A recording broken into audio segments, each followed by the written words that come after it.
Shalom, I'm going to give all the praises and the honor to Yahweh, Bahashem, Yahweh Shah, Bahashem, Rechak Wadash, and double honors to the apostles and the elders of Great Millstone, the Zaquamium. Also, Shalom, Love Aquarium, Shalom to the elect, Shalom to you brothers, laboring in sincerity. Just going to go with the spirit on this video. Okay, don't even know what I'll title it. But I guess I'll go into the fact that if it wasn't for the truth, where would I be? And I'm speaking as the body.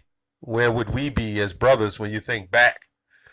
You know, and then where would we be if we didn't remain grounded in the truth? Because really, when you come into the truth and you convert your spirit to do the spiritual thing, it's a constant battle to fight those demons off so you won't revert back to the world. But some guys revert back to the world niggardly and keep a garment. As crazy as it sounds, that's what they do. They found some other niche to harass the truth, when they might have been better off just doing what they were ever doing in the world. Okay? So, that's the question. What would I have been doing? Okay, if it wasn't for the apostles of Great Millstone, and again, this is not a video, a brown noser video or whatever. You got a lot of scoffers, even people who think that. It's a serious truth. When I came into the truth, I came in another group because a guy came to my place of business and told me I was an Israelite and check it out and come to the school, and I did. And that was the start of the awakening for me. So this is kind of like a testimony, so to speak. So when I kept watching, I was in Comfy, I left Comfy, and then I started watching ISBK and these different groups, GMS as well. And then Great Millstone, they got into it with the Benjamite woman. Everybody know the video. And I said, that was my problem right there. The woman. Okay? I didn't understand it. I was never a woman worshiper to a degree, but I didn't know the core of my problems. Dealing with certain women, dealing with situations, and that helped further open the doors for me to come further into the truth. So at the time when GMS was getting bad mouth about the woman, what was happening is men was awakening. Okay. The men in the Lord, okay, and I don't know if I'm a man in the Lord, Lord willing I am, or even the elect, but that's when the beginning of men, the manhood came back, is when I saw the apostles of Great Millstone. Call it whatever you want to call it, but that's when I saw the man. I thought being a man was a little different. We required different dynamics on how to be a man, okay? Being tough, yeah, I was still that. Being stern, yeah, I was still that. But being spiritual, I wasn't. And that was the difference. So, fast forward into today, I've seen guys come and go. I've seen a disrespectful generation that I've never seen in my life, but I'm seeing it now. But even when I was coming up, I've seen some disrespectful young guys. But on a level, a lot of people say they never knew the power of the Most High. And they didn't. But really, a lot of you guys, you younger guys that's just coming in, and you disrespectful guys, mainly who I'm talking to, you didn't know the power of Esau. Okay? And the Most High put the spirit of Esau to make you the way you are. To make you disrespectful. Okay? To make you do what you do. Because the old school generation, and this is not a going back and forth between these generations, they was off, they didn't know shit, they were gone. But the one thing they did do was whip the hell out of their children. Then came Esau with these laws, saying you can't beat your child. Then here come Esau with the drugs, crack, especially here in Baltimore. It changed everything. The lack of discipline of children and drug-addicted parents. So we understand now that you cannot even get fathers into the home at this point to fix a damn thing. Now, when you read Matthew 10:35, he said, I'm going to separate fathers and mothers and everybody else. Okay? So the disrespectful generation you see, okay, is nothing new. All right? These guys are back doing the same thing. Let's go into 2 Kings, going into Elisha. Okay, it says, and he went up from thence unto Bethel, and everybody know this, okay, who read the scriptures. And as he was going up by the way, there came forth little children out of the city, and mocked him, and said unto him, go up, thou bald head. Okay, these are those guys that after Apostle Gabar did a video calling them niggas standing on the corner by libraries and don't want to do the work. They're getting weak, just talking trash about the my teachers, And then when you look at it, you can't talk trash about where anybody goes if your ass ain't been out no more than 3-4 years. It's been out 30 years, 20 something years. Some brothers 10 years, 15 years. And this is how you talk to your elders. These are the rebellious children, man. And these are examples. Okay, because everything written aforetime is for our learning today. Okay? Goes on to say, go up, thou bald head. Go up, thou bald head. That's the same equivalence of calling the apostles and their elders names today. Okay? But they claim they follow the whole Bible, but they can't tell you who their elders are now. I guarantee it.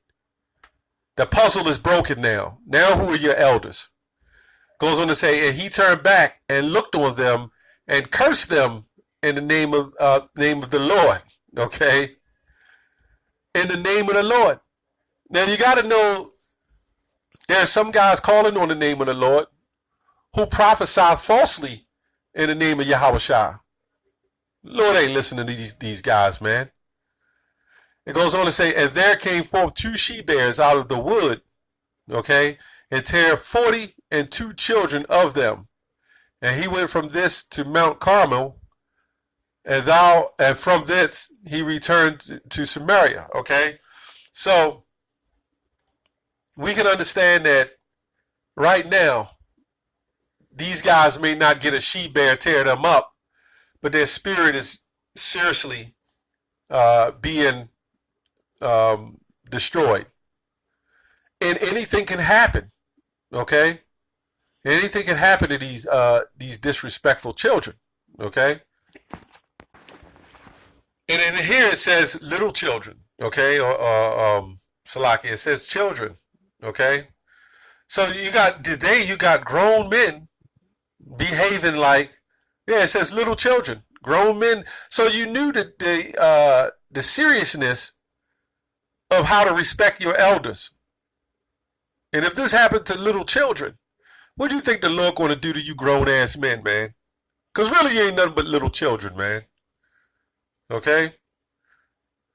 But the whole point I'm making is, in this society, old niggas breed young niggas. Old bottles breed young bottles, okay?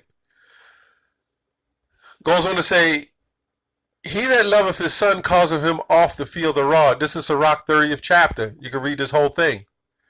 Okay? That he may have joy in him in the end. Do you really see these, these guys that we come against in this generation? Okay? They're the worst. They're just the worst. And I mean particular guys. Okay? Again, this is not against, you got younger brothers. You could say, okay, they were raised right to some degree. See, in a sense, things had to be laid forth, a foundation for, these young men of the Lord to step up to the plate. Okay? And the rest, a lot of brothers didn't have fathers either. So then you got younger brothers who come into the truth and they get a form of father figures. And that's what really they are, parents. Parents are someone who watches over you.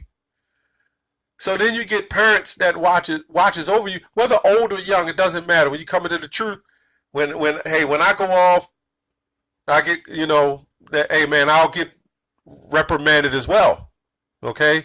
But for younger brothers who just don't quite understand what's going on in the world, some need guidance. And that's what is nothing like having spiritual parents. They're the best kind of parents to have. Of course, you love your biological parents, but it's about the spirit at this point. It's about salvation and doing the job of the Heavenly Father. Okay?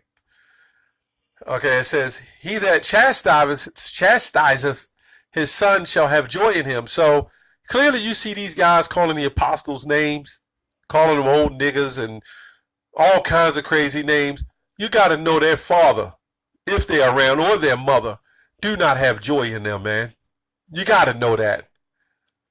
See, these are just not ongoing new occurrences that all of a sudden they just woke up and became like that. This is a behavior that was in them as young men. Okay? So this is nothing new. This is what they've done. Guys like this, they've done. And even some little bit of older guys. It's that generation. This is what they've done. This is who they were. They never respected their parents. They never loved their parents. They never showed them any respect, and the parents never showed them any love. Okay? By exactly what the scripture says. Chastise of his son shall have joy in him, and shall rejoice of him among his acquaintances. So a lot of these parents cannot sit with their own children in a public place without feeling embarrassed. I know if I was some of these guys' parents, man, if I was the father of some of these, first of all, through the Spirit of the Lord, they wouldn't be acting like that, man. They'd be in intensive care, man. Okay? And I'm just loosely saying that. I'm not saying I'm an abusive of seeds. Okay? But if you would corrected it from the beginning, okay, this wouldn't be a problem. Okay, it goes on to say, let's go down. I'm just trying to skim through it. Verse 8, a horse not broken becometh headstrong. Now that headstrong, another word for that is heady and high-minded, which is in 2 Timothy, the 3rd chapter, meaning willful, wanting to do what it wants to do. Oh, well, it goes on to say, a child left to himself will be willful. Okay? Okay, and that's what it is. Okay, conquer thy child, and he shall make thee afraid. Play with him, and he will bring thee to heaviness. Okay? So you may have had a situation where some parents wanted to be more of a friend to their children, sitting there smoking weed, rolling up blunts with them. We got to understand we in captivity and all kind of hell, molestation, and all kinds of things that happen to children. Okay? And a lot of these guys probably went through some form of abuse, and they wasn't really loved according to the scriptures, or even loved to the fact of discipline. Okay? Laugh not with him, lest thou have sorrow with him, lest thou gnash thy teeth in the end. Okay? And in this situation with these guys, a lot of these guys, they didn't even have parents to sit there and laugh with them. They probably had parents that just was worried about working. And you know what? You could have young men that was raised pretty much by their mothers, to be honest. And if the Spirit of the Lord is working with them, they will go look up to an elder teacher who will help guide them into manhood. Okay? So when you go into talking about High Priest Ariel, and these young guys wasn't even born yet when Apostle Tahar was learning and following High Priest Ariel at that time when he was, being taught. But when you look at it, High Priest Ariel set the example. And Apostle Tahar took that example, and Apostle Gabar, Apostle Rayamlab, and elders, I can't mention all of them, Apostle Rakar, they all took the examples, okay? It's just that simple. It's about parenting, watching over you. So when you come into the truth, you need someone to watch over you. And if you don't have someone to watch over you, these are the examples of what happened to you. That's all I have on that. Shalom.